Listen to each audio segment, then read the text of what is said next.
It's time to turn to some of our colleagues from the United Kingdom. It's my pleasure to introduce the Head of Services for the Macular Society of the United Kingdom, Mr. Michael Valencia. Michael? Firstly, my Lord, Members of Parliament, Mr. Chairman, distinguished guests, thank you very much for inviting the Macular Society here today.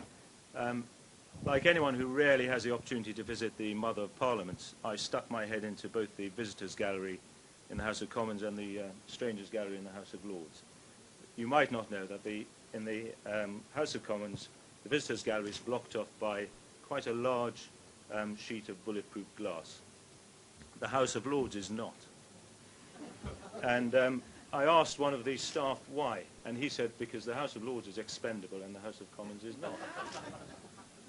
And he said, so the House of Lords is chaff and the House of Commons is wheat. And we're really here today to talk about an element of the population that is probably more House of Lords than House of Commons at the moment. The Macular Society is we're the national charity for anyone affected by central vision loss. We've got nearly 16,000 members, and as such we are the biggest patient group in the sight loss sector, and we're the voice of people with macular conditions. We do three things. We campaign for better service provision, we provide support to anyone with central vision loss, and we finance research. Now, some facts. As you've heard, quite a lot of money is spent on treatment for wet AMD. In 2013, we carried out some research that said about £375 million was spent overall, whilst only 30 million was spent on research on any eye conditions outside the pharmaceutical industry. Now, researchers tell us that there's real reason to hope for good treatments and perhaps even a cure for macular disease, but progress is slowed by lack of investment.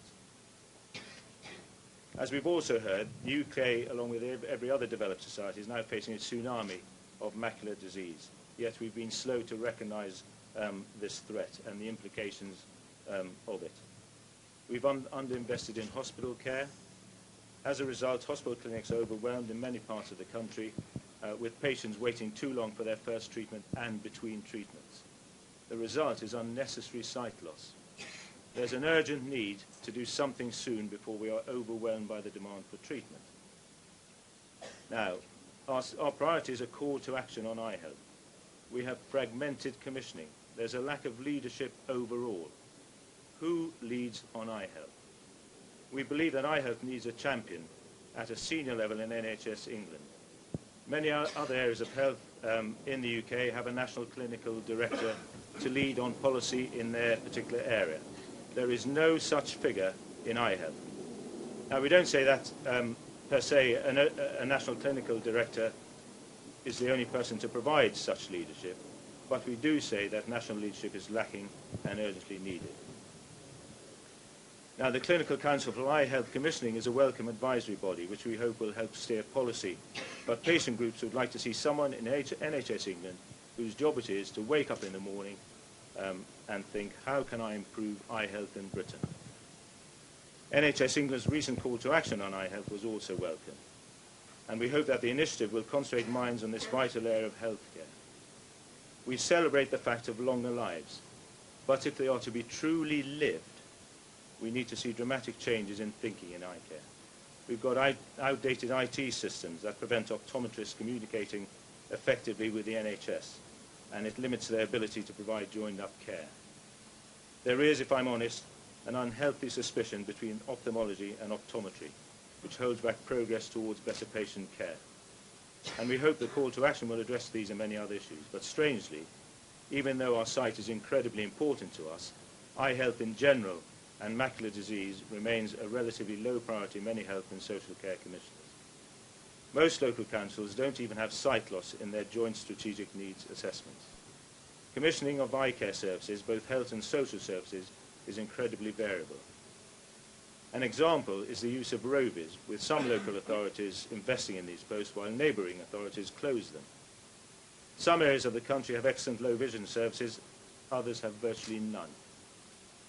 And the call to action needs to address this. We would like to see commissioning along the entire patient pathway, from primary care through acute treatment to rehabilitation. And the challenge is one of priorities. Admittedly, macular degeneration is not life-threatening, but it is life-changing. Ask yourself this: what sense would you like to lose least? Imagine suddenly not being able to do things you've been taking for granted over many, many years. If you have advanced macular disease, you suddenly cannot drive a car, read a book, or even see the faces of your loved ones. You don't recognize your friends in the street. Managing your money becomes difficult. Reading a menu in a restaurant is impossible. Trying to work out whether you've been shortchanged is always a challenge. You're at risk of falls. You lose confidence, you lose independence and self-reliance. In short, our sight is hugely important to us as people. It is the sense we most fear losing. Now, just personal experience not long ago, a man, 100-year-old man, known to the society, who'd coped for many years with the vagaries of old age, but who still enjoyed his computer, was told he had macular disease, and he killed himself. Sight loss was a thing he could not cope with at that stage in his life. Now, Dennis Lewis, my colleague who's here today, will tell you more about the impact of sight loss in a moment. The disbelief, the anger, the bargaining, the grieving. So we need to up our game, both in terms of support, improving treatment, and especially finding a cure. The case is both a personal one, for the sake of the growing number of individuals who have to live with this devastating condition, and an economic one. As you've heard, as we all live longer, the burden upon the nation's healthcare will continue to grow. There's no cure for aging, but there can be a better solution for handling macular degeneration. In other words, we need to try and turn these individuals we're talking about more into wheat and less chaff. So in the meantime, charities such as the Macular Society offer support to people affected by macular disease. And we try really hard to fund research to find a cure in a very, admittedly, a very limited way. Many thousands of people benefit from our services every year. We offer a helpline service, peer support groups, visual rehabilitation training, treatment bodies to offer reassurance about such invasive treatment as injections into the eye, befriending for people isolated and made lonely by their sight loss. Among the most valued of our services is our counselling service. And as I mentioned, Dennis Lewis is the head of that service, and I'll hand over to him now if I may.